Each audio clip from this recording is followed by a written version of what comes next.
प्रदीप गिरी academy इस channel में आपका बहुत बहुत स्वागत है दोस्तों। Infinite series sequence and series के अंदर हमने ऑलरेडी 2 लेक्चर्स कंप्लीट कर दिया है और पहला लेक्चर तो बेसिक था और इसके पहले वाला पार्ट बहुत इंपॉर्टेंट था दोस्तों, जहां पे हमने कंपैरिजन टेस्ट पी सीरीज के रेफरेंस से हम किस तरह से कंपैरिजन टेस्ट सॉल्व करते हैं मैंने आपको पूरा का पूरा पार्ट बताया। अब बारी है कि सर ज्योमेट्रिक सीरीज क्या होता है। यहाँ पे भी हम कन्वर्जेंस और डाइवर्जेंस के बारे में देखने वाले हैं। इवन ज्योमेट्रिक सीरीज के क्वेश्चंस को कैसे आइडेंटिफाई करते हैं। आप में से बहुत सारे लोग बोलोगे सर हमारे सिलेबस में ना ज्योमेट्रिक सीरीज लिखा नहीं है, पर दोस्तों आपके बहुत सारे ऐसे सम्स होंगे जो ज्योमेट्रिक सीरीज से सॉल्व होते होंगे, इसलिए आपको ज्योमेट्रिक सीरीज पता होना चाहिए। तो इसलिए ये पूरा का पूरा पार्ट बहुत अच्छे से आपके दिमाग में बिठाना है आपको। चलो स्टार्ट करते हैं। चैनल से फर्स्ट टाइम जुड़े हो तो याद से चैनल को सब्सक्राइब कर देना, वीडियो को लाइक कर देना। अब देखो दोस्तों, यहाँ पे सबसे पहले हम सीक्वेंस पढ़ेंगे। सीक्वेंस और सीरीज दोनों में डिफरेंस क्या है ये मैंने आपको लेक्चर नंबर 1 में ही बता दिया है। दोस्तों ये हमारा प्रदीप गिरी एकेडमी एप्लीकेशन है, इसे आप डाउनलोड कर लो और डाउनलोड करने के बाद आप अपने यूनिवर्सिटी वाइज जो भी कोर्सेस है आप हमें भेज सकते हो। और यहाँ पे वैसे तो बहुत सारे कोर्सेस चल रहे हैं, आपको किसी भी कोर्स से जुड़ना है तो आप जुड़ सकते हो, चाहे आप इंजीनियरिंग या बीएससी स्टूडेंट हो। पर अगर आप कोई स्पेसिफिक कोई कोर्स चाहिए तो आप अपना सिलेबस हमें भेज सकते हो। हमारा हेल्पलाइन नंबर व्हाट्सअप नंबर है, जिसमें से 81 वाला जो व्हाट्सअप नंबर है उस पर भेज दो और भेजने के बाद हमारी टीम आपको हेल्प कर देगी। अब देखो दोस्तों, यहाँ पे देखो एप्लीकेशन से पढ़ने का बेनिफिट ये है कि वहां पे आपको नोट्स मिल जाएगा और जल्द वहां पे और भी आपको सम्स मिल जाएंगे जो आपके यूनिवर्सिटी के लिए इंपॉर्टेंट है। अब देखो दोस्तों, यहाँ पे ये सबसे पहले सीक्वेंस मतलब क्या होगा। देखो ये जो पार्ट लिखा हुआ है ना दोस्तों, देखो 1, 1/3, 1/9, 1/27। अगर दोस्तों इसके बीच में प्लस नहीं है तो समझ जाओ ये सीक्वेंस है। अगर इसके बीच में प्लस होता तो इसका नाम क्या हो जाता, ज्योमेट्रिक सीरीज। तो ये है। अब सबसे मेन है कि सर ज्योमेट्रिक सीक्वेंस इसको क्यों बोला है, तो मैं आपको दिखा रहा हूं दोस्तों। देखो ये वाला पार्ट अगर कोई भी टर्म आप ले लो, जैसे मैं ये वाला पार्ट ये वाला ले लेता हूं। देखो अगर मैं आर का वैल्यू निकालता हूं, आपको सबसे पहले ए पता है, ए मतलब क्या होता है फर्स्ट टर्म। और आर अगर समझो मैं निकाल रहा हूं, मैं समझो थर्ड डिवाइड बाय सेकेंड ले रहा हूँ। थर्ड टर्म क्या है 1/9, सेकेंड टर्म क्या है 1/3, 3 1 जा 3 3 जा, तो फाइनली यहाँ पे ऊपर 1 और यहाँ पे 3, नीचे के 1 का कोई मतलब नहीं। आंसर कितना है 1/3। ठीक है सर। अब यहाँ पे अगर आप चाहो तो ये और ये ले लो। तो यहाँ पे अगर समझो मैं फिर से निकाल रहा हूँ तो देखो यहाँ पे पहले लास्ट वाला term fourth divide by third, अगर आप यहाँ पे करते हो तो दोस्तों देखो 9 1 जा 9 3 जा, तो फाइनली आंसर कितना है 1/3। तो इससे ये पता चल रहा है कि यहाँ पे आर के जो वैल्यूज आपको दिखाई दे रहे हैं, तो आर का वैल्यूज क्या आ रहा है दोस्तों, सम सेम आ रहा है। यहाँ पे अगर आर के वैल्यूज यहाँ पे सेम आ रहे हैं तो इससे ये पता चल रहा है कि दोस्तों ये जो सीक्वेंस है वो ज्योमेट्रिक सीक्वेंस है। और इसके लिए सबसे अच्छा तरीका मैं आपको समझा दूं, ये सब करने की भी जरूरत नहीं है। आप यहाँ पे आओ, ये आप 1 लिखो, ये 1/3 लिखो, फिर ये जो आपने 1/3 लिखा है ना इसका स्क्वायर ले लो। ठीक है, ले लिया सर। ये 1/3 लिखा है ना सर, इसका क्यूब ले लो। ठीक है सर। तो अगर आप ध्यान से देखोगे, अगर आपको ऐसा भी सीक्वेंस दिखाई दे कहीं पे तो समझ जाना ये ज्योमेट्रिक सीक्वेंस है। अब देखो यहाँ पे देखो 1/3 है, 1/3 का स्क्वायर है ना दोस्तों, 9 मतलब क्या आएगा 1/3 का स्क्वायर, 1/27 मतलब 1/3 का क्यूब। तो ये वाला भी सीक्वेंस, अगर आप यहाँ पे इसको डिवाइड इसको करोगे 1/3 आएगा, इसको डिवाइड इसको करोगे 1/3 आएगा, इसको डिवाइड इसको करोगे 1/3 आएगा। तो most of the time paper में डायरेक्ट लिखा होता है टेस्ट फॉर कन्वर्जेंस, और वहां पे आपको क्या करना रहेगा दोस्तों, खुद आइडेंटिफाई करना रहेगा कि ये ज्योमेट्रिक सीक्वेंस है कि नहीं है। तो ये बहुत सिंपल सा तरीका है जिससे आप तुरंत पता कर सकते हो कि ज्योमेट्रिक सीक्वेंस है कि नहीं है। अब बारी ये है कि सर सीरीज क्या होता है, तो दोस्तों देखो यही पार्ट अगर मैं प्लस में लिख दूं तो ये ज्योमेट्रिक सीरीज हो जाएगा। फिर से देखो इसको आप किस तरह से कर सकते हो, 1 1/3, 1/3 का स्क्वायर और 1/3 का क्यूब एंड सो। ठीक है। अब वेरी इंपॉर्टेंट पार्ट, ये दो चीजें आपको याद होनी चाहिए। बस ये दो चीजें अगर आपको आती है तो आप आराम से अपनी चीजें कंप्लीट कर सकते हो बिना किसी टेंशन के। ये दो चीजें, r is less than 1, r is greater than equal to 1। अब देखो दोस्तों, मॉड ऑफ आर अगर लेस देन 1 है, मॉड ऑफ आर मतलब आपका जो भी आर का वैल्यू आएगा उसको मॉड फॉर्म में ले लो, प्लस हो जाएगा। अगर वो लेस देन 1 आ रहा है, लेस देन 1 आ रहा है, तो हम यहाँ पे क्या बोलेंगे, हमारा जो सीरीज है दोस्तों वो कैसा है, कन्वर्जेंट। और दोस्तों यहाँ पे अगर आर इज ग्रेटर देन 1, 1 से ज्यादा आ रहा है, जैसे 2 3 4 5 या 1 आ रहा है, तो यहाँ पे हमारी सीरीज क्या हो जाएगी दोस्तों, डाइवर्जेंट। दोस्तों एक और कंडीशन होता है यहाँ पे r which is equal to, -1 अगर आया तो उसको हम यहाँ पे ऑसिलेटरी बोलते हैं, पर मेनली दो टाइप का ही पेपर में पूछा जाता है, इसलिए मैं यही दो आपको बता रहा हूँ, ज्यादा कंफ्यूजन नहीं होना चाहिए जब आप कभी रिवाइज करते हो। तो हमेशा आप देखो ज्योमेट्रिक मीन का ये ज्योमेट्रिक सीरीज का ये मैटर है, आर इज लेस देन 1 तो convergent, r is greater than equal to 1 तो डाइवर्जेंट। तो आपको थोड़ा सा ना पीछे जो लेक्चर नंबर सेकंड में मैंने पी सीरीज का बताया था ना, p is greater than 1 and p is less than equal to 1 में क्या मैटर होता है उसको भी आपको एक बार देख लेना चाहिए। अगर वो आप एक बार देख लोगे तो आपका क्या कोई भी चीज आप भूलोगे नहीं तो पता चला ये लेक्चर आपने किया और पिछला लेक्चर आपने रिवाइज नहीं किया तो आप भूलने लगोगे। बस यही इसके अंदर आपको सीखना है, आराम से ये लेसन में आप पूरे मार्क्स स्कोर करोगे। अब देखो मैं आगे आ रहा हूँ, क्वेश्चन डायरेक्ट आपको इस तरह से दिया होगा, test for convergence of the series, ये देखो यहाँ पे डायरेक्ट बाय डायरेक्ट दिया हुआ है। अब यहाँ पे अगर डायरेक्ट बाय डायरेक्ट ऐसे दिया हुआ है तो देखो मैं यहाँ पे लिख रहा हूँ 1 3/4 9/16 प्लस 26/64 एंड सो ऑन। एक बार मैं चेक करूँ ये 26/64 परफेक्ट है कि नहीं है। 26/64 देखो मैंने यहाँ पे पकड़ लिया ना, 26 नहीं है दोस्तों 27 है। वही देखो मैं डायरेक्ट यहाँ पे कभी कभार हो जाता है टाइपिंग टीम से, वो भी बेचारे इंसान है। तो ये 27 है, क्या है दोस्तों ये 27। तो यहाँ पे भी हमारा ये वाला जो पार्ट है वो 27/64 प्लस डॉट डॉट डॉट। अब आपको करना क्या है दोस्तों, सबसे पहले थोड़ा सा ब्लर हो रहा है क्या, तो हमें क्या करना है दोस्तों, सबसे पहले इसको बोल रहा है कि कैमरा भी बोल रहा है कि चैनल को सब्सक्राइब कर दो, इतना सर मेहनत कर रहे हैं आपके लिए। अब यहाँ पे टेस्ट फॉर कन्वर्जेंस में अगर मैं बात करूं तो ये पार्ट आपको दिया हुआ है।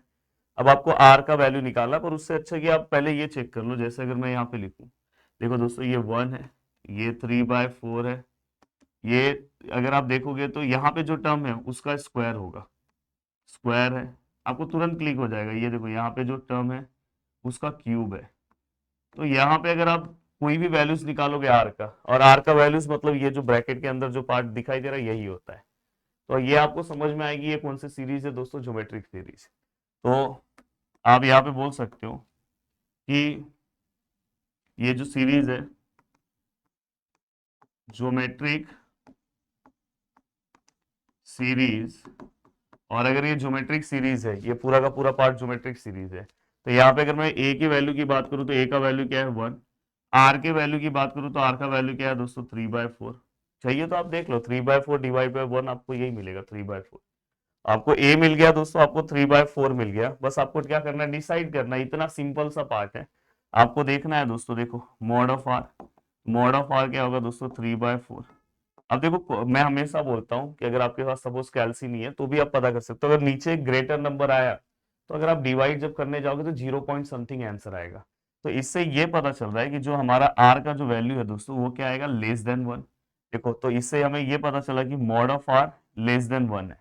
अब mod of r less than 1 है तो हमने पढ़ा है ना, मतलब सीरीज हमारा क्या आएगा कन्वर्जेंट। तो आप यहाँ पे डायरेक्ट लिख सकते हो and therefore series is convergent, series is convergent, yes perfect, series हमारा कन्वर्जेंट है, हो गया सवाल।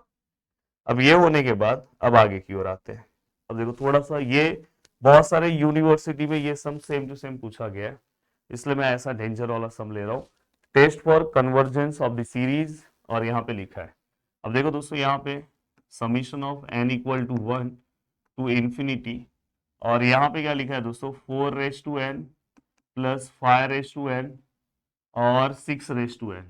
ठीक है, अब सबसे पहले मैं क्या करूंगा, पहला तो मैं क्या करूंगा 6n दोनों को बांट दूंगा, भाई तू भी ले ले मैं भी ले लेता हूं। तो ये क्या हो जाएगा दोस्तों summation of n equal to 1 to infinity, और ये 4n अपॉन 6n, ये 5n अपॉन 6n, दोनों को मैंने बांट दिया। अब बांटने के बाद क्या होगा दोस्तों, देखो summation of n equal to 1 to infinity 4/6 whole raise to n, 5/6 whole raise to n।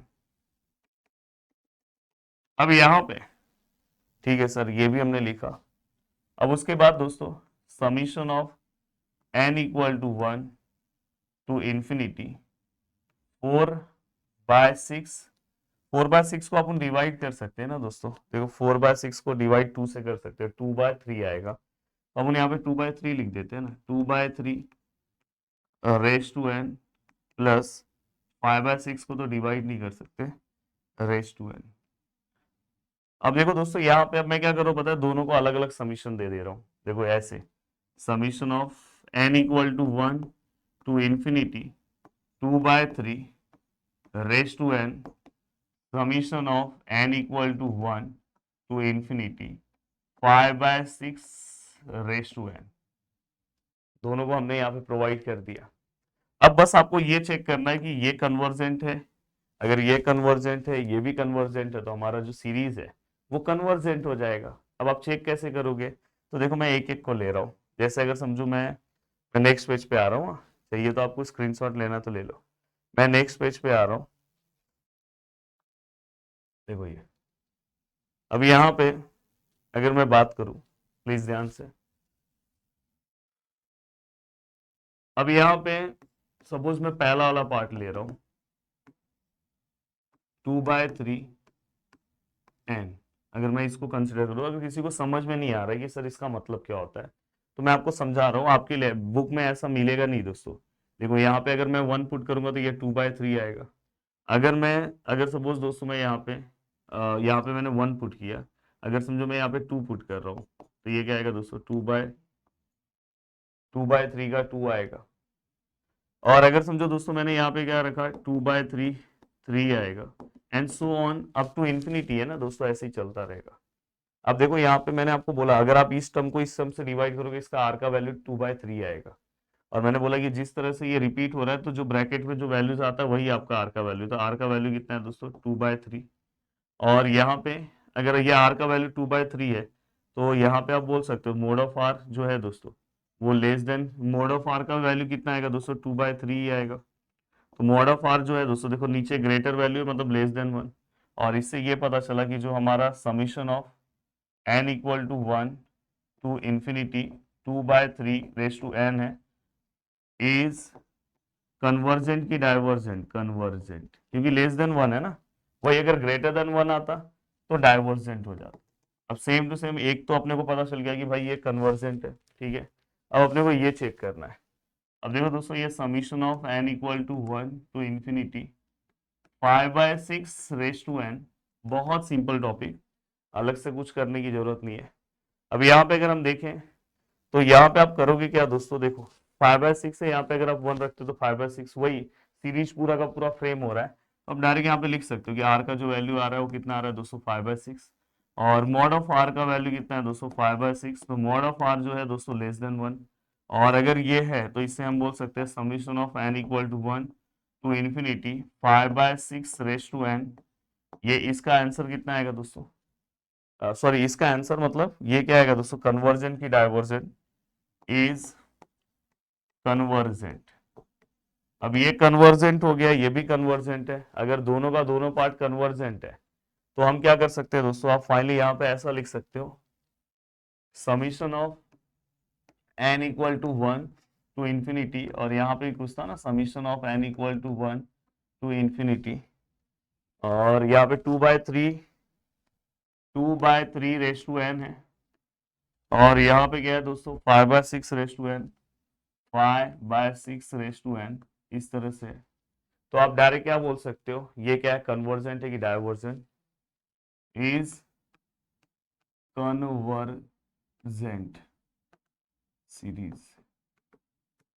हो गया। तो इस तरह से आपने बहुत ही सिंपल तरीके से, बहुत ही अच्छे तरीके से आपने अपना पूरा पार्ट सॉल्व कर दिया। स्क्रीनशॉट लेना तो ले लो, ये भी ले लो, ये भी ले लो, ये भी ले लो, ठीक है। तो यहाँ पे ये पूरा का पूरा पार्ट आपको सॉल्व करके मिल गया।